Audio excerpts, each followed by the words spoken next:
Hello नमस्कार सभी विद्यार्थियों का आपके अपने उत्कर्ष एग्रीकल्चर क्लासेज के इस यूट्यूब चैनल पर मैं जीएल चौधरी आप सभी विद्यार्थियों का आज के इस सेशन में हार्दिक स्वागत और अभिनंदन करता हूं। जुड़े हुए सभी विद्यार्थियों का उत्कर्ष परिवार की ओर से और मैं सभी विद्यार्थियों का होली के इस पावन पर्व पर आप सभी का हार्दिक स्वागत और अभिनंदन करता हूँ। निश्चित रूप से उम्मीद नहीं आप सभी पर विश्वास है कि आप अपने घर पर स्वस्थ होंगे, मस्त होंगे और जिसको कह सकते हैं इस रंगों के पावन त्यौहार को आप और भी रंगीन बना रहे होंगे और ये आपके लिए उत्कर्ष जिसको कह सकते हैं इसको और भी रंगीन अपने इस एक ऑफर जिसको कह सकते हैं होली हंगामा और जिसको कह सकते हैं धमाका के साथ आपके साथ जिसको कह सकते हैं और भी चार चांद लगाने के लिए आप सभी विद्यार्थियों के साथ जुड़ा हुआ है। तो एक बार आज के सेशन को सभी विद्यार्थी एक बार लाइक और शेयर जरूर कर दें और ये हमारी एक नियमित class all in one series जिसको कह सकते हैं, तो इसमें एक बार पुनः सभी विद्यार्थियों का तहे दिल से हार्दिक स्वागत और अभिनंदन है। आइएगा आज के इस सेशन को कंटिन्यू करते हैं और यह जानने की कोशिश करते हैं कुछ हमारे महत्वपूर्ण क्वेश्चन है उन पर चर्चा कर लेते हैं। क्वेश्चन है आपके स्क्रीन पर, विश्व की पहली ट्रांसजेनिक फसल कौन सी है? In which is the world's first transgenic crop? देखिएगा बीटी कॉटन। तो बीटी में भी क्या है आजकल जिसको कह सकते हैं, बीटी में भी अगर आप देखेंगे तो आपको क्या दिखाई देगी? ट्रांसजेनिक क्रॉप जिसको कह सकते हैं आपको दिखाई देगी। और इसमें अगर देखेंगे तो इसकी एक आपके आजकल क्या चलती है, बीटी कॉटन चलती है, ये ध्यान रखना, जो कि आपके क्या है पीबीडब्ल्यू के प्रति इसमें रेसिस्टेंस पावर है। ये अलग बात है कि आजकल पीबीडब्ल्यू में क्या हो गई जिसको कह सकते हैं रेसिस्टेंट डेवलपमेंट हो रहा है धीरे धीरे। पीबीडब्ल्यू का मतलब है पिंक बोलवर्म। देखिएगा टोबैको, ये ध्यान रखना, टोबैको विश्व की पहली क्या है आपके जिसको कहा जाए तो ट्रांसजेनिक क्रॉप है, ये ध्यान रखना ये आपको। तो ये विश्व की प्रथम ट्रांसजेनिक क्रॉप है, ये ध्यान रखना आपको, विश्व की प्रथम ट्रांसजेनिक क्रॉप है ये आपके। इसका विकास आपके चीन से होता है। और अगर हम यहां पर बात करें तो यहां देखिएगा सोयाबीन, विश्व में सर्वाधिक ट्रांसजेनिक क्रॉप्स के एरिया की बात करते हैं तो सबसे ज्यादा एरिया सोयाबीन का है, ग्लाइसिन मैक्स।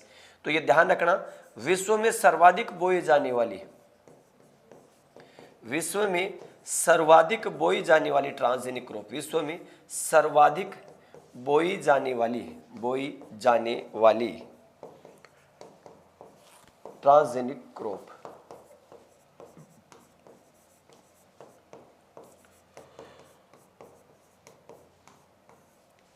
तो यहां राइट आंसर क्या है, विश्व की पहली पूछी है तो आपके पास तंबाकू। और बीटी कॉटन आजकल यह आपके क्या है ट्रांसजेनिक क्रॉप है ही। तो यहां पर क्या है बी राइट आंसर आपका सही है, तंबाकू, ये ध्यान रखना है आपको। निकोटियाना टोबैकम और निकोटियाना रोस्टिका। सवाल अगला, सुमेलित कीजिएगा, मैच द फॉलोइंग। तो यहां पर इसको कह सकते हैं आपके सामने कुछ इंस्ट्रूमेंट्स है। पोरोमीटर, इसका संबंध आपके रंध्रों के साथ है, ये ध्यान रखना, क्या है रंध्रों के साथ आपको दिखाई देगा, ये ध्यान रखना। पिक्नोमीटर, इसका संबंध आपको डेंसिटी से दिखाई देगा। क्रेस्मोग्राफ जेसी बोस जिसको कह सकते हैं इसका संबंध हाइट से दिखाई देगा। विंड वैन, एक विंड वैन होता है और आपके विंड वैन क्या करता है आपके हवा जिसको कह सकते हैं उसकी डायरेक्शन को बताता है। और एनीमोमीटर क्या करता है उसकी गति को बताता है, ये ध्यान रखना आपको, ठीक है। एनीमोमीटर, अगर आप एनीमोमीटर की बात करोगे तो एनीमोमीटर क्या है, ये वायु की गति को बताता है, ये वायु की गति को बताने का काम करता है, ये ध्यान रखना। तो पोरोमीटर का संबंध हवा की दिशा ज्ञात करना, तो विंड वैन हवा की दिशा बताएगा। पौधों की वृद्धि मापने का यंत्र क्रेस्मोग्राफ है, ये रहा। मृदा की आपेक्षिक घनत्व मापने का यंत्र तो आपके यहाँ पर पिक्नोमीटर रहा। और रंध्रों की संख्या ज्ञात करनी है तो यह आपको देख सकते हो क्या पर यहाँ पर है पोरोमीटर, ये ध्यान रखना। तो यहां अगर आप देखेंगे तो ए में 4, तो यहां पर ये रहा, तो ये दोनों में से कोई है। पिक्नोमीटर आपके मृदा की अपेक्षित घनत्व, तो बी में देखिएगा 3, ये रहा। सी में देखिएगा जिसको कह सकते हैं 2 और ये रहा आपका। तो राइट आंसर क्या है आपका, सी राइट आंसर है, ये ध्यान रखना आपको, ठीक है। इसी प्रकार आपको ये ध्यान रखना, जैसे मृदा की नमी जिसको कह सकते हैं टेंसियोमीटर, ठीक है। टेंसियोमीटर से क्या माप देते हैं हम, मृदा की नमी माप देते हैं आपके, ठीक है, मृदा नमी। अगला सवाल देखो आपके स्क्रीन पर, राजस्थान के सस्य जलवायु खंड में सबसे छोटा एग्रो क्लाइमेट जोन कौन सा है? विच is the smallest agro climatic zone in the agro climatic zone of Rajasthan. Rajasthan में आपके कौन सा एग्रो क्लाइमेट जोन सबसे छोटा एग्रो क्लाइमेट जोन है, ये बताना है। फर्स्ट सी, इसे अति शुष्क और अल्प सिंचित पश्चिमी मैदानी भाग कहते हैं। फर्स्ट ए शुष्क मैदानी पश्चिमी क्षेत्र है। फोर्थ बी आर्द्र दक्षिणी मैदानी भाग, और फिफ्थ में आर्द्र दक्षिणी पूर्वी मैदानी क्षेत्र। सबसे छोटा देखिएगा, अगर हम बात करें तो आपके राजस्थान में एग्रो क्लाइमेट जो है वो कितने हैं, 10। अब आप कहोगे कि सर नए जिले बन गए तो कुछ फेरबदल, निश्चित रूप से जैसे ही फेरबदल होगा आप लोगों को अपडेट करवाया जाएगा, क्योंकि अभी राजस्थान सरकार ने भी अपडेट नहीं किया, कृषि विभाग ने भी कोई अपडेट नहीं किया है, तो हम फिलहाल वही पढ़ेंगे जो आपके चलते आ रहे हैं। तो यहाँ पर देखिएगा इसकी ट्रिक, जोगबी जूपा अदोची बाको। अगर हम यहाँ पर देखते हैं तो आपको ये कुछ जिसको कह सकते हैं एग्रो क्लाइमेट जोन्स दिखाई देंगे। यहाँ अगर देखोगे तो यहाँ पर क्या है, फर्स्ट ए, यहाँ पर देखोगे तो फर्स्ट बी, यहाँ पर देखोगे तो फर्स्ट सी, यहाँ देखोगे तो सेकंड ए, यहाँ देखोगे तो सेकंड बी, यहाँ देखोगे तो आपके थर्ड ए, यहाँ देखो आपके इसको कह सकते हैं थर्ड बी, और यहाँ देखो आपके फोर्थ ए, और यहाँ देखो फोर्थ बी, और यहाँ पर आपका है फिफ्थ नंबर जोन। ये ध्यान रखना आपको।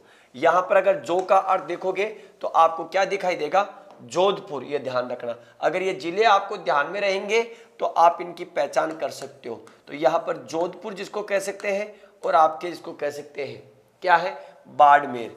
यहाँ पर अगर देखोगे तो जैसे गंगानगर है और हनुमानगढ़ आपको यहाँ पर दिखाई देगा। ये ध्यान रखना, गंगानगर और हनुमानगढ़ यहाँ पर, ये ध्यान रखना। यहाँ पर क्या है, बाड़मेर।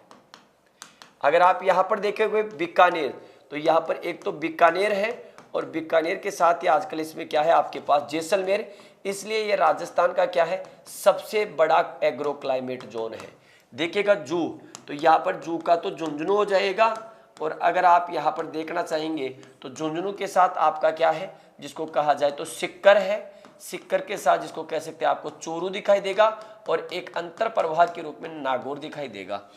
पास से अगर देखोगे तो आपके यहाँ पर पाली है, पाली के साथ आपको जालोर दिखाई देगा, जालोर के साथ आपका सिरोही है, और कुछ भाग जिसको कह सकते हैं आपके पास क्या है, राजसंबंध का भी दिखाई देगा।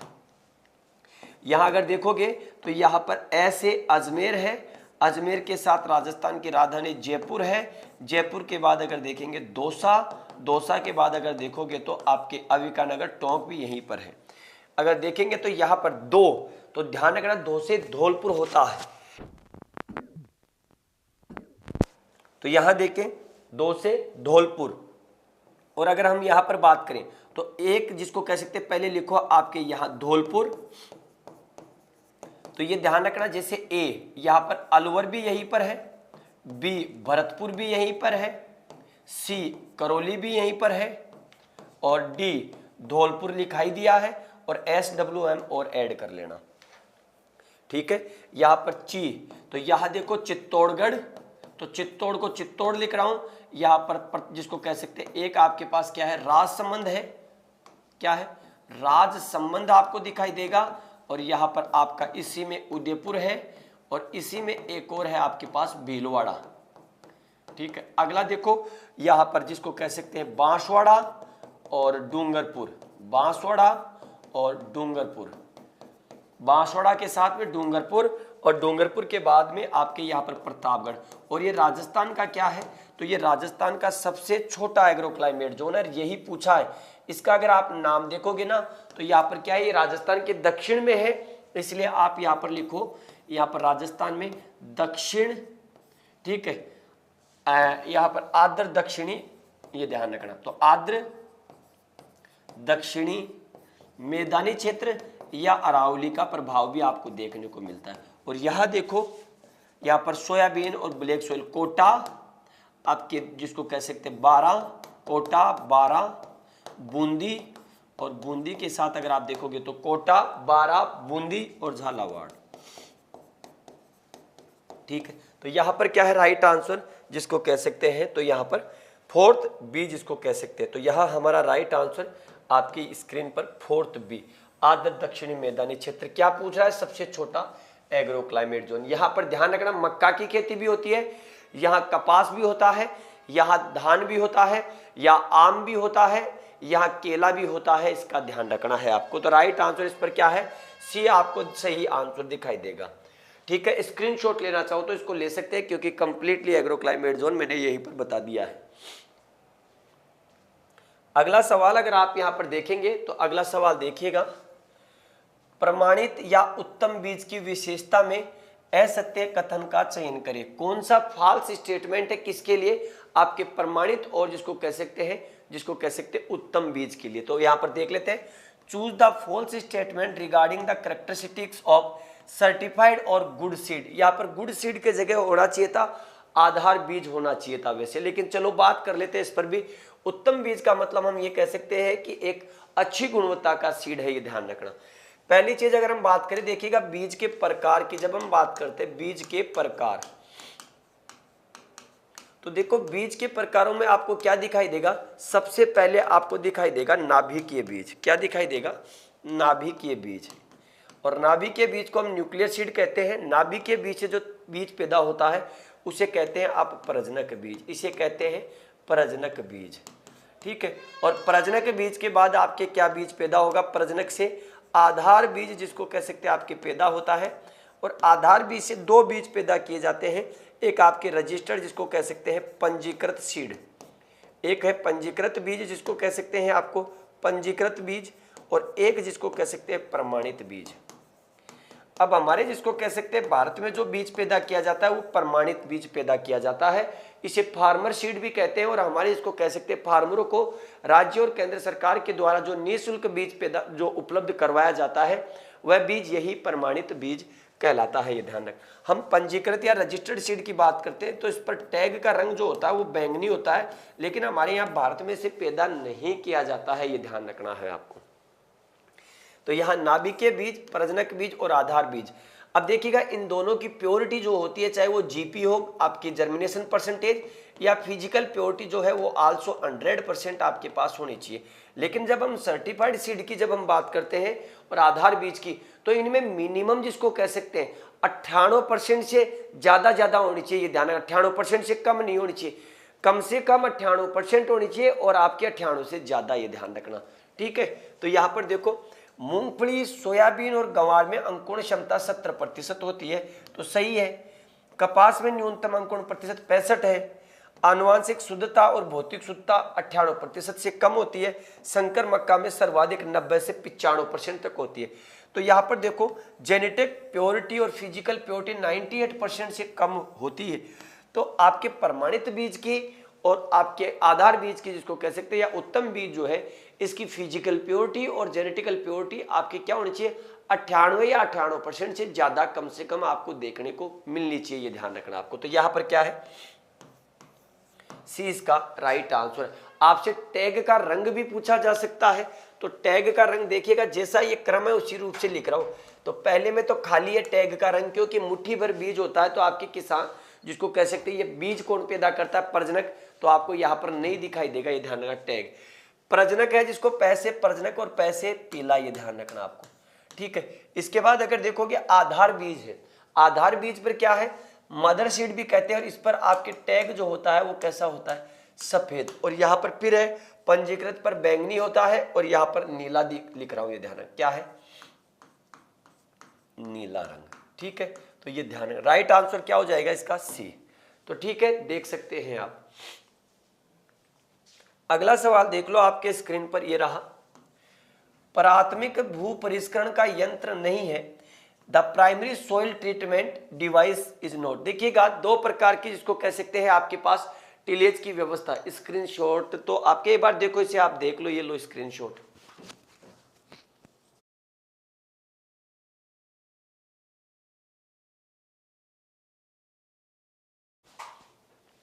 तो आओ अब आगे। अब यहां देखो एक वर्ड यूज होता है टिलेज। क्या होता है, एक टिलेज, इसे कहते हैं भू परिष्करण। क्या कहा जाता है, भू परिष्करण कहा जाता है, ये ध्यान रखना। और जब भू परिष्करण की बात करते हैं तो हम इसे दो भागों में बांट देते हैं, ये ध्यान रखना। क्या है, दो भागों में बांट देते हैं। अगर दो भागों की बात करें तो यहां देखो दो भागों में, इधर देखोगे दो भागों में, तो आपके पास एक तो क्या है प्राइमरी, जिसको कह सकते जिसको कह सकते भू परिष्करण में प्राथमिक भू परिष्करण क्या है, एक है आपके पास प्राथमिक भू परिष्करण, ये ध्यान रखना आपको, ठीक है। और दूसरा है द्वितीयक भू परिष्करण, क्या है, द्वितीयक भू परिष्करण, ठीक है। यहां पर सेकेंडरी टिलेज आपको दिखाई देगा। और जब हम यहां पर इनकी बात करते हैं तो देखिएगा प्राइमरी टिलेज में क्या होता है, भूमि की प्रिपरेशन की जाती है, यानी कि सीड बेड के लिए आदर्श दशाएं तैयार करना, बीज की बुआई के लिए फेवरेबल कंडीशंस को बनाए रखना और फेवरेबल जो कंडीशंस है उनको जनरेट करना। तो यहाँ पर क्या है, आदर्श दशाएं जो होती है वो उत्पन्न की जाती है, आदर्श दशाएं, ठीक है। और एक और चीज ध्यान रखना, आदर्श दशाओं का उत्पन्न करना। और एक जो यहाँ पर मुख्य बात, प्राइमरी टिलेज में क्या होता है, आपके हेवी एग्रीकल्चर प्रैक्टिसेज जो है वो की जाती है, भारी कृषि क्रियाएं। तो इसमें क्या की जाती है, भारी कृषि क्रियाएं की जाती है, ध्यान रखना आपको। यहाँ पर क्या है, भारी कृषि क्रियाएं आपको देखने को मिलेगी, ये ध्यान रखना। विशेष रूप से यहाँ पर क्या है, जमीन को पलटा जाता है, जमीन को पलटना, ठीक है, जमीन को पलटना, ये ध्यान रखना, यानी कि जमीन को इसमें पलटा जाता है, ठीक है, इसका ध्यान रखना। द्वितीयक भू परिष्करण में जब हम बात करते हैं तो यहाँ पर बेसिकली क्या होती है, हल्की कृषि क्रियाएं होती है। यहाँ पर क्या होती है, हल्की कृषि क्रिया। इसके साथ अगर हम यहाँ पर देखें द्वितीयक टिलेज में, सेकेंडरी टिलेज में जब हम बात करते हैं तो यहाँ पर क्या है, मैक्सिमम जो होता है सीड की बुआई से शुरू होता है, और कई बार जिसको कह सकते हैं सीड से बोने से पहले जो हल्के कार्य होता है, जैसे पाटा लगाना है, पडलर वगैरह का जिसको कह सकते हैं, एक प्रकार के खेत को समतल करना। तो यहाँ पर क्या है, जिसको कह सकते हैं बीज बोने से, यानी कि बीज बुआई से लेकर के बीज बुआई से हार्वेस्टिंग तक का कार्य इसमें किया जाता है, ठीक है। इसके बाद अगर हम बात करते हैं बीज की बुआई के बाद हार्वेस्टिंग की जब बात करते हैं हम, तो यहां अगर देखें आगे की ओर जब बात करते हैं हम, तो यहां जैसे सेकेंडरी टिलेज में विशेष रूप से जैसे आपके क्या है, सीड ड्रिल, सबसे ज्यादा कामों में जैसे आपके क्या है, सीड ड्रिल आती है, सीड ड्रिल आ रही है। इसके बाद देखोगे आपके जैसे हम बात करते हैं कल्टीवेटर, यहाँ पर ऑप्शन जो है कल्टीवेटर, और कल्टीवेटर के बाद में अगर आप बात करोगे तो यहां पर देखिएगा एक आता है डिस्क हैरो, ये सबसे ज्यादा पूछा जाता है, डिस्क हैरो। और यहां पर जितने भी प्लो होंगे, ऑल प्लो, चाहे वो क्या हो, देसी प्लो हो, चाहे वो डिस्क प्लो हो, चाहे वो मोल्ड बोर्ड प्लो हो, all ploughs are included of primary soil tillage, ध्यान रखना। तो यहां पर power tiller, cultivator, disc plough और रोटोवेटर। अब यहां देखो, आप ये कह सकते हो कि साहब रोटोवेटर भी सेकेंडरी में आएगा, लेकिन रोटोवेटर की एक और चीज ध्यान रखना, रोटोवेटर प्राइमरी और सेकेंडरी दोनों में आता है। तो रोटोवेटर किस में आता है, रोटोवेटर जिसको कहेंगे तो ये प्राथमिक में भी है, प्राथमिक व द्वितीयक भू परिष्करण किस में है, प्राइमरी और सेकेंडरी भू परिष्करण में आपको दिखाई देगा, ठीक है, प्राथमिक और द्वितीयक भू परिष्करण में दिखाई देता है। और यहाँ पर डिस्क प्लो जिसको कह सकते हैं, ये ध्यान रखना क्या है, ये डिस्क प्लो तो प्राथमिक है, ये ध्यान रखना आपको। और यहाँ पर प्योर रूप से कल्टीवेटर क्या करता है, सेकेंडरी टिलेज के रूप में। अब ये कल्टीवेटर देखो कुछ क्रॉप्स में वीड कंट्रोल का काम भी करता है, जैसे अगर आप देखोगे अरंडी में क्या होता है, डिस्टेंस खूब होती है प्लांट टू प्लांट और रो टू रो, इसलिए यहाँ पर क्या छोटी अवस्था में इससे वीड कंट्रोल किया जाता है।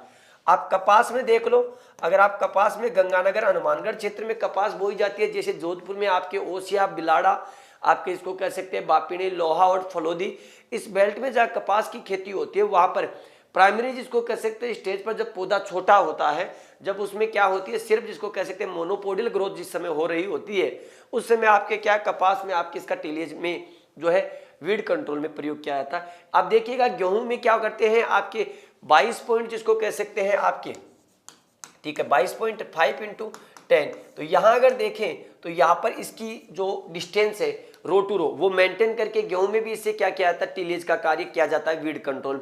अब कल्टीवेटर में एक और है, देखिएगा सीड की सोइंग से पहले आपके खेत से कल्टीवेटर निकाला जाता है, तो इससे क्या है, मिट्टी भुरभुरी होती है, तो इसका मतलब यहाँ पर लाइट टिलेज वर्क जो किया जाता है वो भी इसमें शामिल है। तो यहाँ पर इसका राइट आंसर क्या हो जाएगा, इसको कह सकते हैं प्राथमिक भू परिष्करण का यंत्र नहीं है, यानी कि that means cultivator is a secondary tillage. तो राइट आंसर इसका क्या है, बी, पावर टिलर जिसको कह सकते हैं आपके नहीं है इसमें। आइएगा, निम्नलिखित में से सिंचाई का सबसे प्राचीनतम साधन कौन सा है? Which of the following is the oldest means of the irrigation? रहट, ढेकली, चड़स। यहां पर इसको कैसे चरस लिखा है, इसको चड़स लिख लो, ये ध्यान रखना आपको, ठीक है, चड़स। रहट, ढेकली, चड़स, ये ध्यान रखना। अब ये रहट जो है इसका डायग्राम आपके यहां पर है, यहां पर जिसको कह सकते हैं बाल्टियां लगी हुई है, तो ये ध्यान रखना। और या इसके साथ एक यहां पर यंत्र है, बेल इससे यहां पर घूमेगा चारों तरफ और एक बेरिंग के माध्यम से ये जुड़ा रहता है। तो जैसे जैसे बेल घूमता है, ठीक है, वैसे वैसे क्या करती है, ये यहां से घूमती है और घूमती हुई जिसको कह सकते हैं नीचे जाएगी, नीचे से पानी भर कर लेकर के ऊपर की ओर आती है और पानी को यहां से गिराना शुरू करती है और यहां आकर के वापस उल्टी हो जाती है। तो पानी गिर करके यहां पर क्या निकलता है, इधर बाहर निकलता है, ध्यान रखना आपको।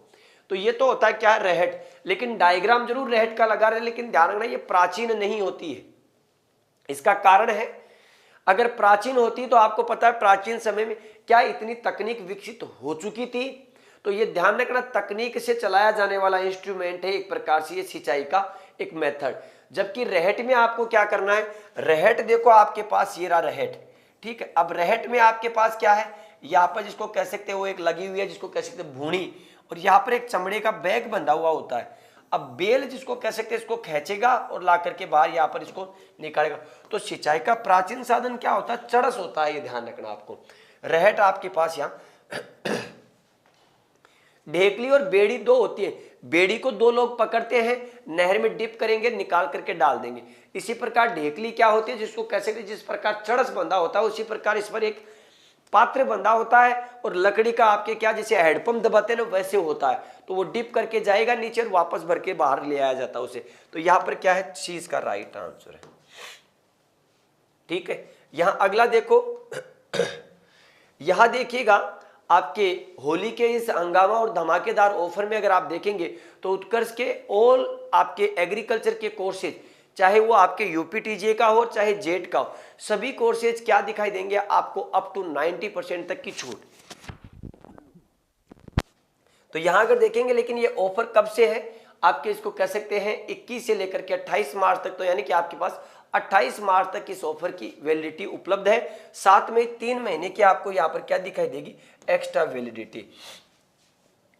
तो सपनों पर सफलता का रंग उत्कर्ष के साथ एग्रीकल्चर के सभी live and recorded online courses पर अप टू 90% तक की छूट। देखिएगा यहां पर अप टू 90% तक की छूट तो मिल ही रही है आप किसको कह सकते हैं कोर्सेज पर। साथ में ही सबसे बड़ी चीज अगर आप देखेंगे तो आपकी कई विद्यार्थियों की क्यूरी रहती है, एक बड़ी वैकेंसी पशु परिचर की है कि सर पशु परिचर की बुक। तो उत्कर्ष के ऐप पर आपको इसको कह सकते हैं उत्कर्ष की आपके यूट्यूब से भी सीधा जाकर के बाय कर सकते हो।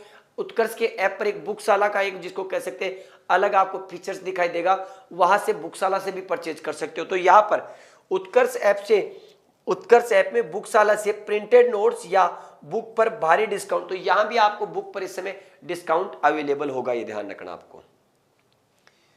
आइएगा आगे देखिएगा, गेहूं की एक जीन बोनी के समय the single gene dwarf variety of wheat Arjun HD 2009। यहां पर ये देखना अर्जुन जिसको कह सकते हैं ये 2,4-D के प्रति संवेदनशील है, ये ध्यान, यानी कि 2,4-D को सर्वाइव नहीं कर पाएगी। तो यह एक द्विजीनी 2,4-D के प्रति क्या संवेदनशील है, 2,4-D संवेदनशील आपको दिखाई देगी। यहां देखिएगा सोनालिका जिसको कह सकते हैं, सोनालिका एक ट्रैक्टर भी होता है। तो यह सोनालिका क्या है, एक ही ट्रैक्टर सोनालिका, तो यह भी क्या है, एकल जीनी है, ये ध्यान रखना आपको, ठीक है, राइट आंसर। इसी प्रकार जैसे हमने 100 kg सीड का आयात किया था, उसमें 2 वैरायटी थी, एक लरमा रोजो और एक सोनारा 63 और 64। तो सोनारा 63 और 64 तो 2 है, सेम नाम है, सोनारा एक 63 एक 64, दोनों नाम सेम है, इसलिए उसको तो कर देना द्विजीनी। और लरमा रोजो सिंगल जीन है, ये ध्यान रखना आपको। तो यहां पर क्या है, लरमा रोजो वो भी सिंगल जीन है, ठीक है। और यहां पर लोकवन और मुक्ता जिसको कह सकते हैं। तो राइट आंसर यहां पर क्या है, बी राइट आंसर। अगला देखो, सरसों की फसल का मुख्य परजीवी खरपतवार है the main parasitic weed of mustard crops, striga, अमरबेल, लोरेंथस और ओरोबंकी। यहाँ पर सरसों की फसल का मुख्य परजीवी खरपतवार है। यहाँ देखो ये सरसों की फसल आपको दिख रही है, इसकी जड़ के पास से एक उत्कर्ष के इसी एग्रीकल्चर यूट्यूब चैनल पर एक शॉर्ट वीडियो मेरा बनाया हुआ है, जो कि ओरोबंकी जिसको कह सकते हैं आप, जिसे क्या कह सकते हैं उस आपके, जिसको ओरोबंकी, जिसे आप ब्रूम रेप के नाम से जानते हैं, यह एक जिसको कह सकते हैं फुल्ली रूट पैरासाइट वीड है, ये ध्यान रखना आपको। तो स्ट्राइगा ये जिसको कह सकते हैं, ये क्या है, ये स्ट्राइगा जिसको कह सकते हैं हाफ रूट पैरासाइट है। क्या है? हाफ रूट पैरासाइट आपको दिखाई देगा। और ये आपको कहां दिखाई देगा? जैसे आपके ज्वार और बाजरा, ठीक है। यहां अगर आप देखोगे अमरबेल, अमरबेल जिसको कह सकते हैं कुस्कुटा रिफ्लेक्सा है। अमरबेल क्या है? फुल जिसको कह सकते हैं स्टेम पैरासाइट है। अमरबेल क्या है? तो अमरबेल जिसको कहा जाता है, तो अमरबेल फुल जिसको कह सकते हैं आपके, अमरबेल full stem parasite, full stem parasite आपको दिखाई देगा। यहां पर देखो लोरेंथस, जब लोरेंथस की बात करते हैं तो विशेष रूप से ये लोरेंथस कहां दिखाई देगा? लोरेंथस होता है आपके, अगर देखेंगे तो लोरेंथस कहां दिखाई देगा आपको? फ्रूट्स में या प्लांटेशन क्रॉप्स में। तो ये एक तो फलों में और दूसरा जिसको कह सकते हैं आपके रोपित फसलों में,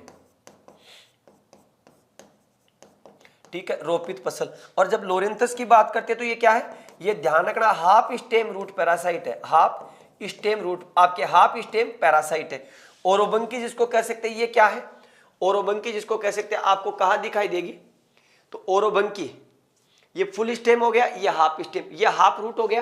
तो ओरोबंकी जिसको कह सकते हैं विशेष रूप से, तो ये सोलेनेसी फसलों में कहां दिखाई देगी? सोलेनेसी में ये आपको दिखाई देती है। जैसे सोलेनेसी में आपके जैसे तंबाकू, ये दिखाई देती है जैसे टमाटर, ठीक है, ये दिखाई देती है जैसे सरसों, ये दिखाई देती है जैसे जीरा। और आपके ये रबी की क्रॉप्स में इसका बोलबाला फिर भी देखने को मिलता है, ये ध्यान रखना है आपको, ठीक है।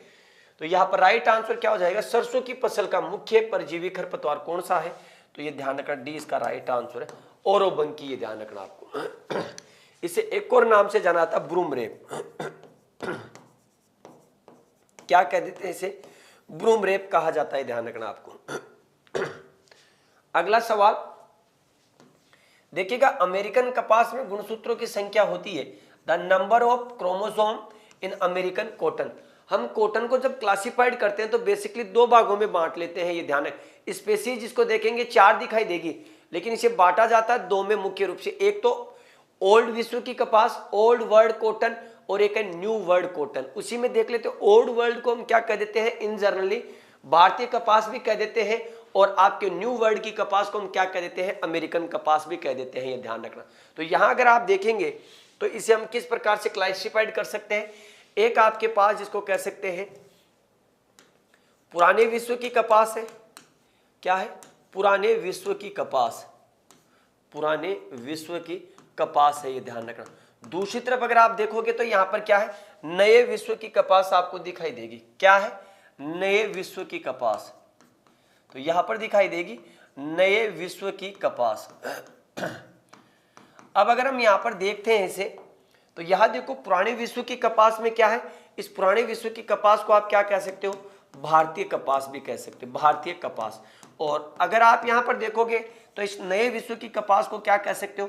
अमेरिकन कपास कह सकते हैं आप, अमेरिकन कपास। ये कपास जो होती है आपके पास यहां पर कैसी होती है? ये होती है आपके डिप्लॉइड, यानी कि इसको कह सकते हो आप द्विगुणित। क्या कह सकते हो? द्विगुणित। तो यानी कि 2n बराबर 2x बराबर 26 क्रोमोसोम आपको यहां पर दिखाई देते हैं। लेकिन अगर आप यहां पर देखोगे तो ये क्या है? चतुर्गुणित है, ये ध्यान रखना। डिप्लॉइड, ट्रिप्लॉइड और टेट्राप्लॉइड। तो ये कैसी है? ये टेट्राप्लॉइड आपको दिखाई देगी। कैसी दिखाई देगी? टेट्राप्लॉइड। और टेट्राप्लॉइड में देखो 2n बराबर 4x इक्वल टू आपके 52। जब हम यहां पर इसके मूल क्रोमोसोम की बात करते हैं, बेसिक क्रोमोसोम की बात करते हैं, तो देखो बेसिक क्रोमोसोम तो कितना है? 13। यहां पर अगर देखो 13 चौक 52, तो यहां भी क्या है? 13। अब अगर हम यहां पर देखते हैं तो यहां पर आपको क्या दिखाई देगा? यहां भी 2 प्रकार को जिसको कह सकते हैं 2 आपको दिखाई देगी। इसमें एक भारतीय कपास जिसको कह सकते हैं प्योरली इंडियन कॉटन, और एक दिखाई देगी आपके सीरियन कपास। तो ये भी पूछा जा सकता है। देखिएगा यहां पर एक तो होती है गोसिपियम हर हर महादेव, हर हर महादेव। तो देखिएगा महादेव यानी कि देवों के देव महादेव, तो यहीं पर है वो देवों के देव महादेव। यहां अगर देखोगे तो हम क्या बोलते हैं, हर हर महादेव। तो आप या तो अर हर कर लो या हर हर महादेव। इस हर से क्या होता है, हर को अर करना है तो आपके गोसिपियम आर्बोरियम, यहां पर क्या दिखाई देगा, यहां पर एक तो है गोसिपियम, ये ध्यान रखना, यहां पर गोसिपियम, गोसिपियम आर्बोरियम यहां ये दिखाई देता है। और Gossypium arboreum is a purely Indian cotton. और कोटा यूनिवर्सिटी में पूछा गया कि निम्न में से भारतीय कपास है, तो ये क्या है, गोसिपियम आर्बोरियम। इसे कहा जाता है भारतीय कपास। क्या कह देते हैं इसे, भारतीय कपास कहते हैं। ठीक है, दूसरी तरफ अगर आप देखोगे तो यहां पर गोसिपियम हर्बेसियम, क्या है, गोसिपियम हर्बेसियम, ये ध्यान रखना। और गोसिपियम हर्बेसियम की जब हम बात करते हैं तो यहां पर क्या है, इसे कहा जाता है सीरियन कपास। क्या कह देते हैं इसे, इसे सीरियन कपास भी कह देते हैं। अगर हम यहां पर बात करें तो यहां देखो एक है अमेरिकन कपास, गोसिपियम हिरस्यूटम, क्या है, यहां आपको दिखाई देगी गोसिपियम हिरस्यूटम, क्या है, गोसिपियम हिरस्यूटम। तो यहां पर गोसिपियम हिरस्यूटम आपको दिखाई देगा, ये ध्यान रखना। और इसे आप क्या कह सकते हो, दिस इज अमेरिकन कपास। ठीक है, अमेरिकन कपास याद, ठीक है। इसके बाद देखिएगा एक होती है इजिप्शियन कपास, मिस्र कपास भी कह देते हैं, ये ध्यान रखना। और सबसे highly and best quality cotton, fibre के दृष्टिकोण से देखा जाए तो सबसे बेस्ट कॉटन गोसिपियम बारबाडेंस, फिनांस्ड जिसको कह सकते हैं, फिनिश्ड फाइबर इसका पाया जाता है। यहां पर क्या है, गोसिपियम बारबाडेंस, गोसिपियम बारबाडेंस। अब अगर हम देखो कपास, कपास क्या है, तो कपास का जो रेशा होता है, इस रेशे को हम क्या कहते हैं, व्हाइट गोल्ड भी कह सकते हैं। आप क्या कह सकते हैं इसे, व्हाइट गोल्ड भी कह सकते हैं आप। इसे आप क्या कह सकते हैं, इसे आप रेशों का राजा भी कहते हैं, रेशों का राजा। ठीक है, रेशों का राजा। अगर इसके लिए एक वर्ड और यूज करें तो आपके क्या है, जिसको कह सकते हैं कपास के लिए, तो ये ध्यान रखना उत्पत्ति इसका क्या है, भारत जिसको कह सकते हैं उत्पत्ति के रूप में जाना जाता है। इसमें एक जिनिंग परसेंटेज और पूछ ली जाती है, तो लगभग जिनिंग परसेंटेज क्या होती है इसकी, 33 होती है। अगर आप इसमें देखोगे कपास अनुसंधान संस्थान पूछे तो कपास में अनुसंधान संस्थान तो कहां बताओगे आपके, और एक होती है तकनीकी अनुसंधान। ठीक है, तकनीकी जिसको कह सकते हैं आपके कहां, मुंबई महाराष्ट्र में। ठीक है, मुंबई महाराष्ट्र में। लेकिन अगर आप यहां पर अनुसंधान की बात करोगे तो यहां पर क्या है, नागपुर में आपको दिखाई देगा। और उत्पादन देखो, इसमें उत्पादन की अगर बात करोगे तो उत्पादन आपको महाराष्ट्र में और गुजरात में दिखाई देगा। तो यहां पर 2n बराबर अमेरिकन कपास में क्या है, 52 क्रोमोसोम है, ये ध्यान रखना। This is a tetraploid cotton, ये ध्यान रखना। तो देखो आपके पूरा का पूरा जितना अपन ने तो इसके बारे में चर्चा करी, स्क्रीनशॉट आप ले लो एक इसका। ठीक है, चलिए आगे। तो अगला सवाल देखो आपके स्क्रीन पर ये रहा। यहां देखिएगा, गंवार के दानों में कितने प्रतिशत गोंद पाया जाता है, what percentage of gum is found in गंवार सीड्स। गंवार गम की बात कर रहा है भाई साहब। यहां पर देखो गंवार, गंवार क्या है, तो इसे हम क्या कह सकते हैं, गंवार को साइमोप्सिस टेट्रागोनालोबा, साइमोप्सिस, साइमोप्सिस टेट्रागोनालोबा। तो हम इसे साइमोप्सिस टेट्रागोनालोबा के नाम से जानते हैं, ये ध्यान रखें। अगर हम यहाँ पर बात करें तो कौन सी फैमिली है, ये लेग्यूमिनेसी फैमिली है, ये ध्यान रखना। ठीक है, और इसका प्रयोग हम किस में कर लेते हैं, तो इसका प्रयोग हम हरी खाद के रूप में भी कर लेते हैं, मृदा सुधारक के रूप में, मृदा सुधारक के रूप में भी कर लिया जाता है, ये ध्यान रखना। अब यहाँ पर इसमें गंवार गम, देखो गम अगर ज्यादा हो गया तो फिर सहन नहीं कर पाओगे। तो गम दो प्रकार के, तो गम आप मीडियम गम रखो, ये ध्यान रखना है आपको, ताकि गम के बाद वापस खुशी के वो पल हम फील कर सके, ये ध्यान रखना आपको। तो यहाँ पर क्या है, 33% होता है गंवार गम। ठीक है, तो यहाँ पर 30 से 35% ये ध्यान। और ये इसका सबसे मेजर और प्रमुख इकोनॉमिकल पार्ट यही है, ये ध्यान रखना है आपको। तो आप इसे क्या कह सकते हो, ये गंवार का आर्थिक भाग है। क्या है, ये गंवार का आर्थिक भाग आपको दिखाई देगा, ये ध्यान रखना। तो यहां पर क्या है बेटा, इसका राइट आंसर आपका ए है, ये ध्यान रखना आपको, ठीक है। अगला सवाल अगर आप देखेंगे तो यहां देखो, रिसिनोलिक एसिड किसमें पाया जाता है? What is ricinoleic acid is found? तिल जिसको कह सकते हैं, इसमें सीसेमोल नामक एक पिगमेंट पाया जाता है, सीसेमोल।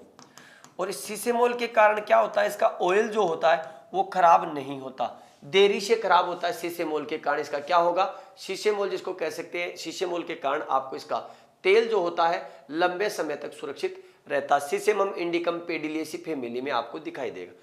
सूरजमुखी जिसको कह सकते हैं सनफ्लावर हेलियंथस एनस, इसमें अगर आप देखोगे तो आपके लिनोलिक जो एसिड है, लिनोलिक एसिड आपको दिखाई देगा, और इसलिए क्या होता है, इसका ऑयल जो होता है वो खाने के लिए योग्य होता है। अलसी जिसको कह सकते हैं लाइनम यूसिटेटम, और अलसी विशेष रूप से जानी जाती है ओमेगा 3 फैटी एसिड के कारण। किसके लिए जानी जाती है? ये जानी जाती है omega 3 fatty acid, omega 3 fatty acid जिसको कह सकते हैं उसके लिए, आपके लिए ये जानी जाती है।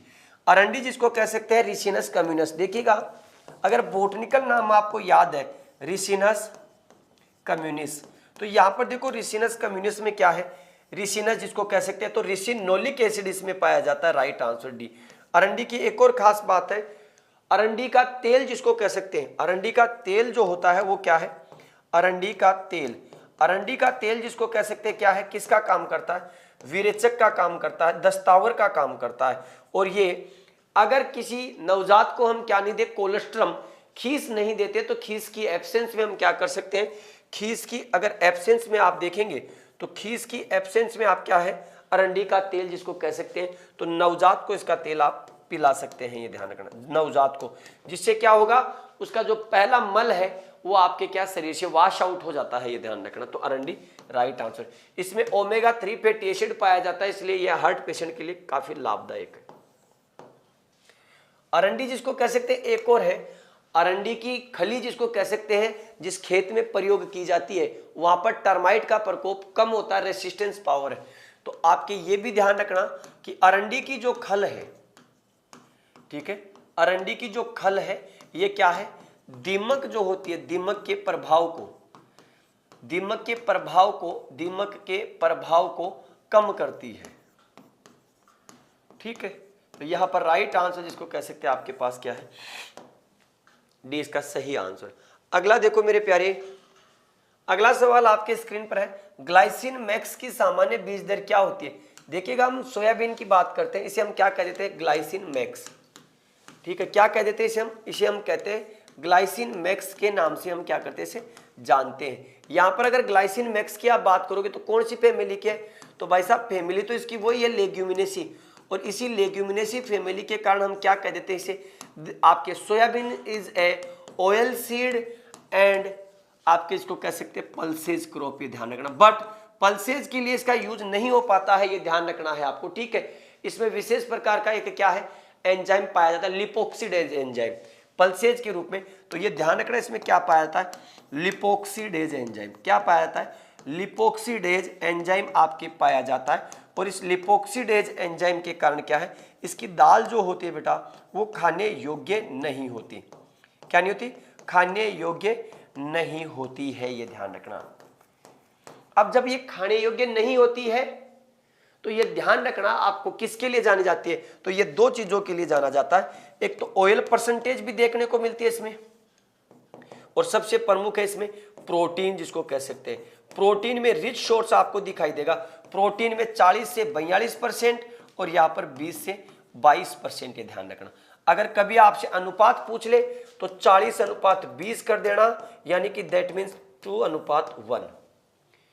अब ये आपके सोयाबीन का उत्पादन कहाँ होता है, तो ये ध्यान रखना सोयाबीन के जब उत्पादन की बात करते हैं तो उत्पादन में तो महाराष्ट्र पहले स्थान पर है, फिर एमपी है, और एमपी के बाद हमारा राजस्थान तीसरे स्थान पर है, ये ध्यान रखना। सीड रेट की बात कर रहा है तो सीड रेट आपके इन जनरली आपके 70 से 80 kg आपको क्या होगी इसकी सीड रेट दिखाई देगी, ये ध्यान रखना। राजस्थान में इसकी आपके कहाँ होती है खेती, तो ये ध्यान, राजस्थान में इसकी खेती झालावाड़ में, कहाँ दिखाई देगी बेटा, झालावाड़ में, ये ध्यान रखना आपको, ठीक है। तो अगला सवाल देखो, मसालों का राजा तथा भारत का काला सोना किसे कहा जाता है, who is called the king of spices and black gold of India, मसालों का राजा, और आपके इसको कह सकते हैं भारत का काला सोना। अगर आप यहां पर देखेंगे तो ये देखिएगा आपके पास क्या है, काली मिर्च जिसको कह सकते हैं, इसकी बेल है, इस पर एक पर मेच्योर दिख रही है और एक पर अभी इमेच्योर स्टेज पर है, आपको ये ध्यान रखना। तो छोटी इलायची क्या होती है, कार्डेमम जिसको कह सकते हैं। तो यहाँ पर इलेक्ट्रोकार्डामम जो आपको देखने को मिलेगा, ये क्या है, ये आपके मसालों की रानी है, ये ध्यान रखना। क्या है, इसे कहते हैं मसालों की रानी। चाय क्या है भाई, चाय भी रानी है, लेकिन ये किसकी रानी है, ये पेय पदार्थों की रानी है, ये ध्यान रखना। क्या है, पेय पदार्थों की रानी आपको दिखाई देगी। इधर ब्लैक पेपर, तो देखो ब्लैक पेपर है, यहां अगर देखोगे तो मसालों का राजा यही है। क्या है, सबसे ज्यादा मसालों में इसी की उपयोगिता, मसालों का राजा। और इसमें क्या है, इसका प्रयोग करने से आंखों की रोशनी चमक रहती है, ध्यान रखना, आंखों की रोशनी देखने को मिलेगी। अगर आप देखोगे तो इसका उत्पादन सबसे ज्यादा कहां होता है, इसका उत्पादन मसालों के घर में होता है। इसका उत्पादन कहां है, स्पाइस हाउस जिसको कह सकते हैं, मसालों का घर, स्पाइस हाउस में देखने को मिलेगा। और मसालों के घर की जब आप बात करते हैं तो आपके नाम आता है केरला का। कॉफी, भाई कॉफी भी क्या है, राजा है। कॉफिया अरेबिका कैफीन पाया जाता है, और ये कॉफी कहां दिखाई देगा, कॉफी दिखाई देता है आपका, जिसको कहा जाए तो कॉफिया अरेबिका आपके पेय पदार्थों का राजा क्या होता है, यह है पेय पदार्थों का राजा, ये ध्यान, पेय पदार्थों का राजा। ठीक है, तो यहां पर राइट आंसर क्या हो गया, मसालों का राजा इसको कह सकते हैं, किसको कह देते हैं, काली मिर्च को। ठीक है, तो ये आपके क्या है, कुछ हमने जिसको कह सकते हैं आज के इस सेशन में कुछ महत्वपूर्ण क्वेश्चंस को लेकर के क्या है आपके इसको कह सकते हैं क्या है, चर्चा की है, ये ध्यान रखना है आपको। ठीक है, अब यहां अगर देखें तो आपको एक बार पुनः बता दें कि होली के इस हंगामा और धमाका ऑफर में उत्कर्ष के सभी एग्रीकल्चर कोर्सेज पर आपको अप टू 90% तक ऑफ दिखाई देगा। साथ में ही उत्कर्ष की जो भी बुक है एग्रीकल्चर की, चाहे वो मेरी हॉर्टिकल्चर की बुक हो, एनिमल हस्बेंड्री की बुक हो, या पशु परिचर के नोट्स हो, ए और बी पार्ट के सभी पर आपको क्या दिखाई देगी, भारी छूट। साथ में 3 महीने की एक्स्ट्रा वैलिडिटी। कौन कौन से कोर्स अवेलेबल है देखिएगा, यूपी का एक बहु प्रतीक्षित और बहु मल्टीपर्पज जिसको कह सकते हैं ऑल इन वन टेस्ट जिसको कह सकते हैं बैच, तो UP AGTL live from studio, offer price आपके पास क्या है इसकी 1000 रुपए, ये ध्यान रखना। पशु परिचर बैच फ्रॉम जोधपुर क्लासरूम, ये आपको 1500 रुपए। पशु परिचर बैच जयपुर से क्लासरूम 1500 रुपए। पशु परिचर रिकॉर्डेड बैच 1500 रुपए। पशु परिचर खजाना जिसको कह सकते हैं आपके पास क्या है 2000। पशु परिचर खजाना लाइव फ्रॉम क्लासरूम 2000। DSSB जिसको कह सकते हैं DSSB का ये कोर्स आपको 2200 रुपए में आपको दिखाई देगा, ये ध्यान रखना। अगला याद देखिएगा जेट का crash course live from studio जिसको कह सकते हैं, ये अभी शुरू होने वाला है, उसका आप 1000 रुपए, और जेट टारगेट बैच आपको 2000 रुपए का दिखाई देगा। तो कैसा लगा ये दिवाली स्पेशल जिसको कह सकते हैं विशेष सेशन। उम्मीद करता हूं कि ये सेशन आपको पसंद आया होगा। अगर आप सभी विद्यार्थियों को अगर ये सेशन पसंद आया है तो एक बार अपने इस होली के पावन पर्व पर अपने कमेंट बॉक्स में अमूल्य और बहुमूल्य और आपके कीमती सजेशंस जरूर लिखें। तो आपका इस सेशन में एक बार पुनः हार्दिक स्वागत और अभिनंदन। आपके होली के इस पावन पर्व पर एक बार पुनः दिल की गहराइयों से उत्कर्ष परिवार और जीएल चौधरी की तरफ से आप सभी का हार्दिक स्वागत और अभिनंदन है। सभी विद्यार्थियों को राम राम, जय हिंद, जय भारत, बेस्ट ऑफ लक।